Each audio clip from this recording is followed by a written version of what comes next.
দর্শক, আজকের ভিডিওতে আমরা ইউরোপের সেনজেনভুক্ত এবং নন সেনজেনভুক্ত এমন কয়েকটি দেশ নিয়ে আলোচনা করব। যে দেশগুলোতে বর্তমান সময়ে বাংলাদেশীদেরকে প্রচুর পরিমাণে ভিসা দিচ্ছে যে দেশগুলো, সেই দেশগুলো নিয়ে আজকের ভিডিওতে আলোচনা করব এবং ইউরোপের নন সেনজেনভুক্ত এমন ২ টি দেশ নিয়ে আলোচনা করব, যে ২ টি দেশে আপনি যদি যেতে চান তাহলে দেখবেন যে বিভিন্ন এজেন্সি আছে তারা কিন্তু ভিসার আগে কোনো পেমেন্ট নিচ্ছে না এবং কোন এজেন্সি ভিসার আগে কোনো টাকা নিচ্ছে না সেই সকল এজেন্সি নিয়েও আজকের ভিডিওতে আলোচনা করব যে তাদের কাছে ফাইল জমা করা ঠিক হবে কিনা এবং আলোচনা করব আপনি এই মুহূর্তে কোন এজেন্সির কাছে ফাইল জমা করলে দ্রুত ভিসা পাবেন। এবং এই বিষয়টা নিয়ে আলোচনা করব যে আপনি যদি ইউরোপে ঢুকতে চান, আপনার স্বপ্ন যদি হয় বাংলাদেশ থেকে ইউরোপে যাওয়া, তাহলে আমি মনে করি যে ভাই আজকের এই ভিডিওটি সম্পূর্ণ দেখতে থাকুন। ইনশাআল্লাহ অনেক গুরুত্বপূর্ণ তথ্য পাবেন। এবং কিভাবে শর্ট টাইমে ইউরোপে ঢোকা যায় এবং কোন এজেন্সির মাধ্যমে প্রসেস করবেন, বিস্তারিত বিষয় নিয়ে আজকের ভিডিওতে আমরা আলোচনা করব। দেখেন, বর্তমান সময়ে কিন্তু ইউরোপের নন সেনজেনভুক্ত কয়েকটা দেশে প্রচুর পরিমাণে বাংলাদেশীদেরকে ভিসা দিচ্ছে। ঠিক আছে? তার মধ্যে কিন্তু প্রথম অবস্থায় আছে সার্বিয়া, দ্বিতীয়তে আছে নর্থ মেসিডোনিয়া এবং ৩ নম্বরে আছে বসনিয়া। এই দেশগুলোতে আপনারা চেষ্টা করবেন বাংলাদেশ থেকে যাওয়ার জন্য। দেখবেন যে বাংলাদেশীদেরকে কিন্তু এরা এই দেশগুলো প্রচুর পরিমাণে ভিসা দিচ্ছে। বিগত দিনে কিন্তু এই দেশগুলো এত পরিমাণে ভিসা দেয় নাই, কিন্তু এই মুহূর্তে এসে এই দেশগুলো বাংলাদেশীদেরকে ভালো ভিসা দিচ্ছে। অনেকেই কিন্তু ফেসবুকে একটা বিষয় নিয়ে খুব আলোচনা করতেছেন, সমালোচনা করতেছেন যে বর্তমান নাকি সার্বিয়ার ভিসা প্রসেসিং ১৫ তারিখের পর থেকে আর এপ্লাই করা যাবে না। ১৫ তারিখের আগ পর্যন্ত এপ্লাই করতে হবে। ভিসা নাকি বন্ধ হয়ে যাবে। আসলে এই বিষয়টা ভাইয়া সত্য না। এটা আসলে এখন পর্যন্ত এরকম কোনো অ্যানাউন্স হয় নাই। হলে অবশ্যই আমি আপনাদেরকে জানাবো। তবে এখন পর্যন্ত সার্বিয়ার জন্য অথবা মেসিডোনিয়ার জন্য ফাইল জমা করলে আপনি অবশ্যই সাকসেস হতে পারবেন। এছাড়া যদি আপনি মনে করেন যে আপনি সেনজেনভুক্ত কোনো দেশের জন্য চেষ্টা করবেন, তাহলে সেনজেনভুক্ত দেশে যেতে চাইলে সরাসরি, তাহলে একমাত্র দেশ বর্তমান সময় সেটা হলো পর্তুগাল। আপনি চাইলে পর্তুগালের D1 ক্যাটাগরিতে চেষ্টা করতে পারেন। অবশ্যই বাংলাদেশীদেরকে প্রচুর পরিমাণে ভিসা দিচ্ছে। হ্যাঁ, ওইখানে গিয়ে একটু কাজের সমস্যা হচ্ছে, সেলারির সমস্যা হচ্ছে, কাজ খুঁজতে অনেক সমস্যা হচ্ছে। এটা একটু সমস্যা, তবে আপনি চাইলে বাংলাদেশ থেকে পর্তুগালটা ট্রাই করতে পারেন। যেহেতু সেনজেনভুক্ত দেশ, আপনি সহজেই সেখানে নাগরিকত্ব পাবেন। দেন এরপরে আপনি ইউরোপের অন্যান্য দেশে সহজে যেতে পারবেন। তো সেই ক্ষেত্রে আপনার যদি বাজেট নিয়ে কোনো সমস্যা না থাকে, তাহলে আপনি দেখতে পারেন যে ইউরোপের এই পর্তুগালে যাওয়ার জন্য। তাহলে আপনি সহজেই ইউরোপের অন্যান্য দেশে কাজের জন্য যেতে পারবেন। এছাড়া যদি আপনার স্বপ্ন থাকে কম বাজেটের মধ্যে আপনি ১ম অবস্থায় ইউরোপের নন সেনজেন দেশে যাবেন, এরপরে ইউরোপের সেনজেনে প্রবেশ করবেন, তাহলে আপনার যদি ভাই সরাসরি বাংলাদেশ থেকে ইচ্ছা থাকে ১ম অবস্থায় আপনি নন সেনজেন দেশে ঢুকবেন, তাহলে আমি বলব যে আপনি চেষ্টা করবেন বসনিয়া অথবা সার্বিয়া অথবা মেসিডোনিয়া, এই ৩ টা দেশে ঢোকার জন্য। এই ৩ টা দেশে ঢুকলে আপনি সহজেই ইউরোপের অন্যান্য সেনজেন কান্ট্রিতে ঢুকতে পারবেন। আর এই দেশগুলো কিন্তু এই মুহূর্তে বাংলাদেশীদেরকে ভালো পরিমাণে ভিসা দিচ্ছে এবং বিশেষ করে সার্বিয়াতে কিন্তু প্রচুর পরিমাণে কর্মী সংকট রয়েছে। তারা কিন্তু অনেক কর্মী বাংলাদেশ থেকে নিবে। ঠিক আছে? তো আপনারা যদি এরপরে এপ্লাই করেন, আসলে আগামীতে কি হবে এটা আসলে বলা সম্ভব না। যদি আসলে বাংলাদেশের অবস্থাটা কেমন ভাই?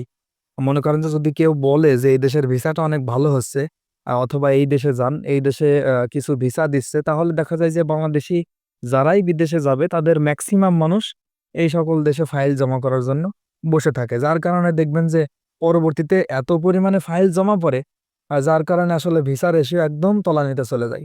তো সেটা আপনারা অবশ্যই লক্ষ্য করবেন যে বিভিন্ন দেশে চেষ্টা করার জন্য। শুধুমাত্র যে সবাই সার্বিয়ার জন্য ট্রাই করবেন অথবা সবাই মেসিডোনিয়ার জন্য ট্রাই করবেন অথবা সবাই বসনিয়ার জন্য ট্রাই করবেন, এমনটা না। আপনি দেখবেন যে যেখানে আপনার বাজেটের সাথে মিলবে এবং আপনার জন্য সুবিধা হবে সেই দেশটাতে ট্রাই করার চেষ্টা করবেন। কারণ এখন কিন্তু ভাই বর্তমানে মেসিডোনিয়া এবং সার্বিয়া, এই ২ টা দেশ বাংলাদেশীদেরকে ভালো পরিমাণে ভিসা দিচ্ছে। তো আপনার যদি ইউরোপে ঢোকার ইচ্ছা থাকে ভাই, তাহলে আপনি বাংলাদেশ থেকে সেনজেনভুক্ত কান্ট্রিতে ঢোকার চিন্তা একদমই বাদ দেন। কারণ বর্তমান এই মুহূর্তে কিন্তু বাংলাদেশীদেরকে সেনজেনভুক্ত কোনো দেশ ভিসা একদমই দিচ্ছে না বললে চলে। শুধুমাত্র পর্তুগাল আছে এবং অন্যান্য কান্ট্রি আছে, তবে সেইখানে ভিসা রেশিও অনেক কম। আপনি যদি নন স্কিলড হয়ে থাকেন, তাহলে এখানে আপনার ভিসা রেশিও একদমই কম।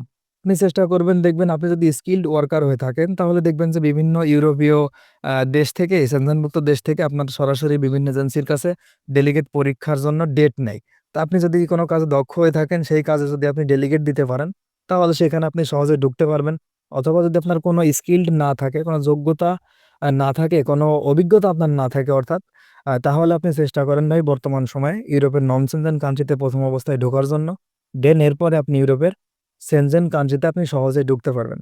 তো আশা করি ভাই এই বিষয়টা আমি বুঝাতে পারছি। কারণ বাংলাদেশ থেকে যদি আপনি সেনজেন কান্ট্রিতে সরাসরি যেতে চান, তাহলে এখানে আপনার সময় লস হবে অনেক বেশি।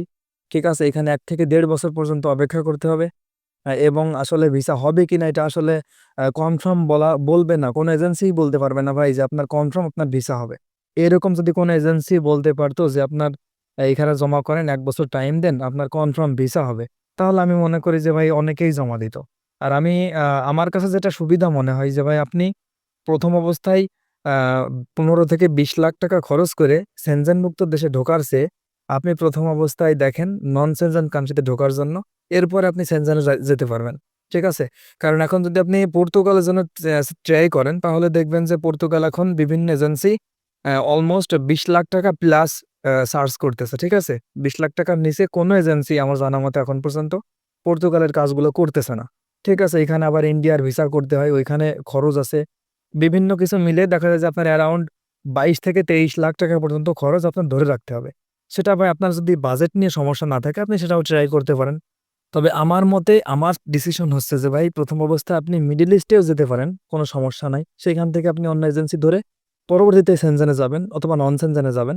কিন্তু আপনার যদি বাজেট অলমোস্ট ৮ থেকে ১০ লাখ টাকা হয়ে থাকে, তাহলে আপনি চেষ্টা করেন ভাই ইউরোপের নন সেনজেন কান্ট্রিতে ঢোকার জন্য। তারপরে আপনি এখান থেকে স্টে করার পর আপনি সেনজেনে ঢুকতে পারবেন। তো আশা করি আজকের এই ভিডিওটিতে আমি আপনাদেরকে এই বিষয়টা ক্লিয়ার করতে পারলাম যে বর্তমান সময়ে যদি আপনার স্বপ্ন থাকে ইউরোপে ঢোকার তাহলে কোন দেশে ট্রাই করবেন। এটা আমি আশা করি এই ভিডিওতে বোঝাতে পারছি। তো অনেকেই আপনারা যেটা প্রশ্ন করেন যে ভাই সার্বিয়ার ভিসাগুলো কি আগামীতে বন্ধ হবে কিনা? অথবা বর্তমানে বন্ধ আছে কিনা? ভাই আগামীতে বন্ধ হবে কিনা এটা আসলে বলা কারোর পক্ষেই পসিবল না। তবে এখন পর্যন্ত চালু আছে। আপনারা চাইলে খুব দ্রুত সময়ের মধ্যে মেসিডোনিয়ার জন্য চেষ্টা করতে পারেন। কারণ মেসিডোনিয়াতে বাংলাদেশীদেরকে অনেক ভালো ভিসা দিচ্ছে, যেটা সার্বিয়ার তুলনায় অনেক বেশি। কারণ সার্বিয়াতে প্রচুর পরিমাণে ফাইল জমা পড়ছে। আপনি মেসিডোনিয়াতে কম্পিটিশন কম। ওইখানে আপনার সহজেই যাওয়ার একটা পসিবিলিটি থাকবে। কিন্তু আপনার সার্বিয়াতে প্রচুর ফাইল জমা পড়ে আছে, অনেক পেন্ডিং এ আছে। সেক্ষেত্রে চেষ্টা করেন অন্যান্য কান্ট্রিতে যেমন বসনিয়া অথবা মেসিডোনিয়াতে ট্রাই করার জন্য।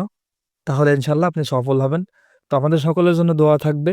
দোয়া রইল আপনাদের সকলের জন্য। তো আজকের এই ভিডিওটি এই পর্যন্তই। ইউরোপের ভিসা সম্পর্কিত অথবা যেকোনো দেশের ভিসা সম্পর্কিত কোনো প্রশ্ন যদি থাকে তাহলে অবশ্যই আপনি কমেন্ট করে জানাতে পারেন। ইনশাআল্লাহ আমি কমেন্টের উত্তর দেওয়ার চেষ্টা করব। আমাদের ভিডিও যদি আপনার ভালো লাগে তাহলে অবশ্যই আপনি চ্যানেলটি সাবস্ক্রাইব করে রাখবেন। আর যদি আমাদের ভিডিও ভালো না লাগে তাহলে অবশ্যই আপনি আমাদের ভিডিও এভয়েড করতে